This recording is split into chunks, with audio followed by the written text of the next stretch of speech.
दोस्तों नमस्कार। शुरू करते हैं आज की बड़ी खबरें। यदि आपको खबरें पसंद आए तो वीडियो को लाइक जरूर करिएगा और इसी प्रकार की खबरों के लिए आप चैनल को सब्सक्राइब कर लें। खबरें पूरी पाने के लिए वीडियो अंत तक जरूर देखिएगा। और आप हमें प्रदेश के किस जिले से देख रहे हैं कमेंट बॉक्स में जरूर बताइएगा।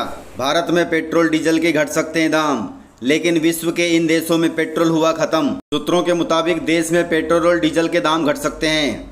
आजकल में जीएसटी काउंसिलिंग की बैठक चंडीगढ़ में होने वाली है, जिसमें कई अहम फैसले लिए जाएंगे।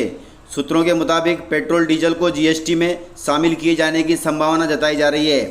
प्रधानमंत्री के आर्थिक सलाहकार का कहना है, यदि पेट्रोल डीजल को जीएसटी के दायरे में लाया जाए तो महंगाई पर कंट्रोल पाया जा सकता है और ईंधन के दाम भी घट सकते हैं। हालांकि इस बात की पुष्टि केंद्रीय मंत्री हरदीप सिंह पुरी जी ने भी कर दी है। फिलहाल देश के कुछ राज्य ऐसे हैं जहां पेट्रोल की कीमत 110 रुपये से अधिक है तो कहीं पर 100 रुपये से नीचे है। वहीं विश्व में पेट्रोल और डीजल को लेकर चिंता जारी है।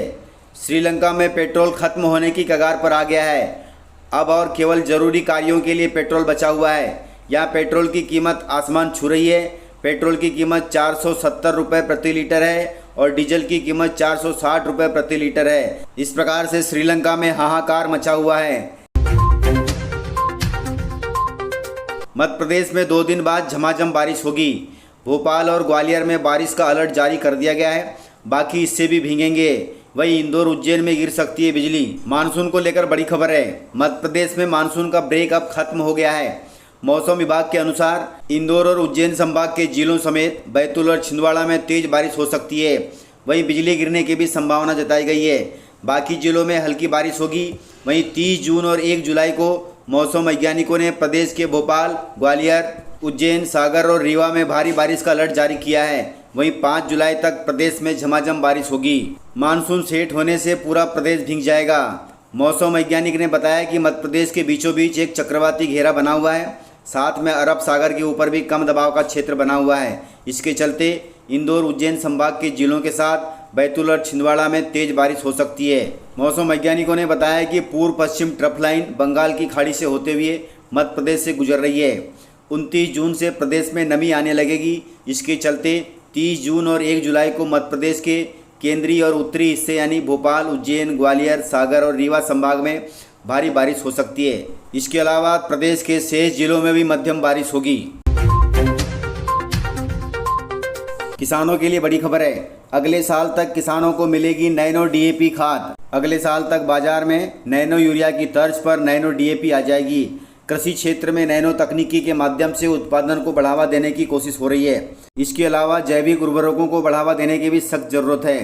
जयपुर में आयोजित एक कार्यक्रम में इस बात की जानकारी इफ्को के प्रबंधक डॉक्टर उदय शंकर अवस्थी ने दी। उन्होंने कहा कि सामान्य यूरिया के उपयोग से कृषि के साथ वातावरण को भी नुकसान होता है, इसलिए किसान भाई नैनो यूरिया का उपयोग करें। इसके अलावा सामान्य डीएपी के साथ साथ अब नैनो डीएपी का भी उत्पादन हो रहा है। इसके प्लांट लगाए जा रहे हैं। अब अगले साल बाजार में नैनो डीएपी आ जाएगी। मार्च 2023 तक नैनो डीएपी का प्रोडक्शन शुरू हो जाएगा। कृषि क्षेत्र के जानकारों को उम्मीद है कि नैनो यूरिया की तर्ज पर नैनो डीएपी भी किसानों के लिए किफ़ायती और फसलों के लिए ज़्यादा कारगर साबित होगी। किसानों के लिए बड़ी खबर है। किसानों की आय के मामले में कई बड़े राज्यों से आगे है हरियाणा राज्य। यहाँ पर किसानों की आय 20,000 रुपये प्रति महीना है। किसानों पर खास फोकस करके हरियाणा में तैयार हुआ तरक्की का नया रोड मैप। खेती किसानी के इन 5 मामलों में इससे सीख सकते हैं दूसरे राज्य। क्षेत्रफल में छोटा होने के बावजूद भी किसानों की आय में कई बड़े राज्यों को मात दे रहा है हरियाणा राज्य। जब भी देश में खेती किसानी की बात होती है तब हरियाणा का नाम जरूर आता है, चाहे किसानों से फसल खरीद का मामला हो या फिर उन्हें सुविधा देने का। यहाँ के जनजीवन का कल्चर ही एग्रीकल्चर है। सरकार कोई भी हो उसे इस कल्चर में ढलना ही पड़ता है। यहाँ पर किसानों की आय 20,000 रुपये प्रति माह है। राष्ट्रीय अपराध ब्यूरो के मुताबिक पिछले 3 साल में देश में 17,299 किसानों ने आत्महत्या की थी, लेकिन इनमें से एक भी किसान हरियाणा का नहीं था। कृषि विशेषज्ञों का कहना है कि जिन राज्यों के पास खेती का अच्छा आधार है उनकी इकोनॉमी अच्छी होती है, वहाँ के लोगों की आय अच्छी होती है, लेकिन इसमें सरकार का अहम रोल होता है। अभी वर्तमान में यूपी जैसे बड़े राज्य में किसानों की मासिक आय 8,061 रुपये है। वहीं आंध्र प्रदेश में 10,480 रुपये मासिक है। वहीं महाराष्ट्र में 11,492 रुपये मासिक है। वहीं मध्य प्रदेश में 8,339 रुपये है। लेकिन हरियाणा में यह पहले आय 14,434 रुपये थी, लेकिन यह बढ़कर 22,841 रुपये हो गई है। इसमें सरकार की अहम भूमिका है। हरियाणा सरकार किसानों की हर तरह से मदद करती है, जिससे वहां के किसान खुश भी हैं और उनकी मासिक आय भी ज़्यादा है। हरियाणा के मुख्यमंत्री का दावा है कि उन्होंने न्यूनतम समर्थन मूल्य पर गेहूं, धान, जौ, बाजरा, मूंग, मूंगफली, सरसों, मक्का, उड़द, तिल, चना, अरहर, कपास और सूरजमुखी सहित 14 फसलों की खरीद एक साथ की थी और यह खरीद करने वाला देश में एकमात्र राज्य हरियाणा था। प्रधानमंत्री नरेंद्र मोदी ने 16 दिसंबर 2021 को प्राकृतिक खेती को लेकर मिशन मोड में काम करने का आह्वान किया था। तब से लेकर अब तक कई भाजपा शासित राज्य इसे बढ़ावा देने की बात तो कर रहे हैं, लेकिन इसका ठोस रोडमैप हरियाणा के अलावा अब तक किसी और ने तैयार नहीं किया है। मध्य प्रदेश की सरकार भी किसानों के लिए काम तो करती है, लेकिन मन से नहीं करती, अन्यथा हरियाणा से आगे हो जाएंगे मध्य प्रदेश के किसान आय में। मध्य प्रदेश कैबिनेट की बैठक में हुआ है बड़ा फैसला, जिससे आम जन को मिलेगा बड़ा लाभ। सीएम शिवराज सिंह चौहान की अध्यक्षता में हुई बैठक में बुधनी और उज्जैन में मेडिकल कॉलेज खोलने के प्रस्ताव को मंजूरी दे दी गई है। साथ ही मुख्यमंत्री का शिक्षानुदान अब प्रतिवर्ष 200 करोड़ रुपए का होगा। इसके अलावा विधायकों का शिक्षानुदान अब 15 लाख रुपए से बढ़कर 50 लाख रुपए प्रतिवर्ष होगा। इसके अलावा प्रदेश में 23 नए ITI कॉलेज खोलने को भी मंजूरी मिली है। वहीं तेंदुपत्ता संग्राहकों के लिए भी बड़ा फैसला लिया गया है। मध्य प्रदेश के स्वच्छ शहर इंदौर में मिले कोरोना के 45 मरीज। अब भी नहीं संभले तो हालात बिगड़ सकते हैं। इंदौर में कोरोना के 45 मरीज मिले हैं। चिंता की बात यह है कि इस दिन भी सिर्फ 96 सैंपल जांचे गए थे।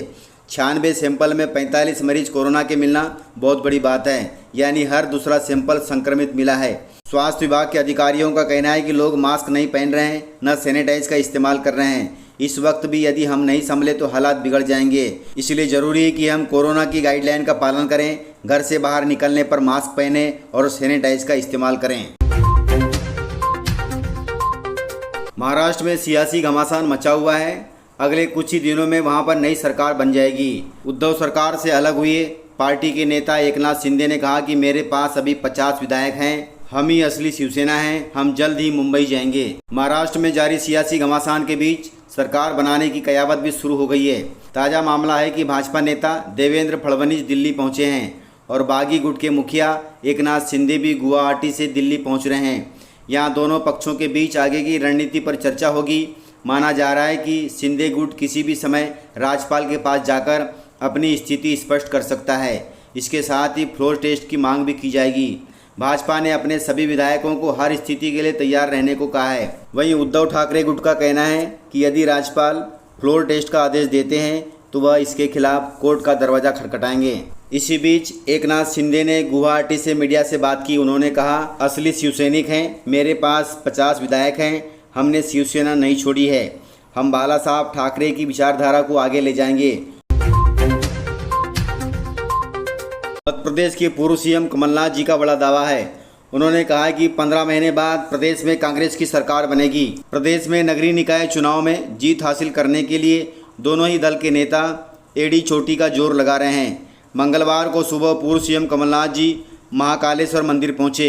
उन्होंने गर्भगृह में जाकर महाकाल का पंचामृत पूजन किया। उन्होंने सभा को भी संबोधित किया। इसके दौरान उन्होंने ऐलान किया कि 15 महीने बाद मध्य प्रदेश में कांग्रेस की सरकार बनेगी। उन्होंने सीएम शिवराज सिंह चौहान पर टिप्पणी करते हुए कहा कि वे बड़े अच्छे एक्टर हैं, उन्हें राजनीति छोड़कर मुंबई चले जाना चाहिए। कमलनाथ जी ने कहा कि उज्जैन का विकास करना है तो कांग्रेस को जिताना होगा। पूर्व सीएम कमलनाथ ने कहा कि शिवराज सिंह चौहान ने बीते 15 सालों में 20,000 घोषणा की है, वह भी सब झूठी है। प्रदेश में आज महिला अत्याचार, दुष्कर्म, बेरोजगारी में नंबर 1 पर है। आज प्रदेश का हर वर्ग परेशान है। कृषि क्षेत्र में खाद बीज के लिए किसान भटक रहे हैं। इस प्रकार पूर्व सीएम कमलनाथ ने सरकार बनने का दावा करते हुए सीएम शिवराज सिंह चौहान पर कसा है तंज। प्रदेश में खरीफ सीजन की बोनी का काम शुरू हो गया है। काफ़ी किसानों ने बोनी कर दी है, लेकिन अब किसानों को खाद चाहिए, लेकिन खाद नहीं मिल रहा है। इसके चलते किसानों ने कर दिया हंगामा। बारिश होने के बाद से ही किसानों ने खेतों की जुताई कर बीज डाल दिया है। अब DAP खाद के लिए जिला मुख्यालय स्थित गोदाम के चक्कर लगाकर किसान परेशान हो रहे हैं। खबर डिंडोरी जिले से है। डिंडोरी जिले में किसानों को डीएपी खाद नहीं मिल रहा है, जिसके चलते किसानों ने डिंडोरी मंडला मार्ग पर चक्का जाम कर दिया, जिसकी सूचना गोदाम प्रभारी ने सिटी कोतवाली पुलिस को दी। इसके बाद मौके पर पुलिस ने किसानों को खाद मिलने का भरोसा जताया। खाद गोदाम के प्रभारी ने बताया कि खाद मशीन में एंट्री करके दी जा रही है किसानों को। किसानों की भीड़ एकदम से उमड़ पड़ती है, चिल्लाने लगते हैं, कभी नेटवर्क की समस्या होती है। आज लगभग 400 किसानों के कार्ड जमा किए गए हैं। हम लगभग 150 किसानों को खाद दे पा रहे हैं। ज़्यादा किसानों के चलते किसानों को खाद नहीं मिल पा रहा है। किसानों के हंगामों को देखते हुए पुलिस बुलाई गई है। किसानों को खाद वितरण शुरू कर दिया जाएगा। इस प्रकार से किसानों को खाद की दिक्कत अब प्रदेश के सभी जिलों में होने वाली है। सरकार को इसकी व्यवस्था करनी चाहिए ताकि किसानों को खाद वितरण के दौरान सहूलियत हो। तो इस प्रकार से जानकारियाँ थी। यदि आपको जानकारियाँ पसंद आई हो तो वीडियो को लाइक ज़रूर करिएगा, और यदि आपने वीडियो पूरा देखा है तो उसके लिए बहुत बहुत धन्यवाद। वीडियो को ज़्यादा से ज़्यादा अपने दोस्तों में शेयर करें ताकि वे भी जानकारियों से अपडेट रहें और जानकारियों का लाभ ले सकें। तो आज के वीडियो में इतना ही। मिलते हैं सर अगले वीडियो के साथ। तब तक के लिए जय हिंद, जय भारत।